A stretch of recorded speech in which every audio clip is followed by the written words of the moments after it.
তো বন্ধুরা ফাইনালি পৌঁছে গেলাম তোমার হচ্ছে সোনামার্গে। আজকে শ্রীনগর থেকে স্কুটি চালিয়ে কিন্তু আমরা এই সোনামার্গে এসেছি। তোমাদের দেখাই, এটাই হচ্ছে তোমার সোনামার্গ। ওয়াও, কি সুন্দর লাগছে দেখো, পুরো বরফের চাদরে মোড়া চারিদিকে।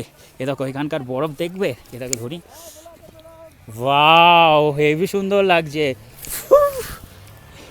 আমার অবস্থা দেখো, মুখে চোখে বরফ জমে গেছে। যাই হোক, মানে এত সুন্দর জায়গা তোমাদের দেখায়, এগুলো দিয়ে দেখো এক হাতে বরফ উঠছে। ওয়াও, হেভি হেভি সুন্দর লাগছে। এ দেখো এদিকে আবার স্লেজ গাড়িগুলো রয়েছে, তোমরা চাইলে এখানে ভাড়া করে এরকম ওপরের দিকে যেতে পারো। আমাকে বলছিল 200 টাকা ওই ওপরে নিয়ে যাবে, তবে আমি অত ওপরে যাব না, তার কারণ একটু পরেই আমরা এখান থেকে বেরিয়ে যাব। আজকেই আমাদের আবার শ্রীনগর থেকে দিল্লি, তারপরে দিল্লি থেকে তোমার কলকাতার ফ্লাইট আছে। বাদবাকি খুব খুব সুন্দর একটা জায়গা। ওয়াও, কি সুন্দর লাগছে।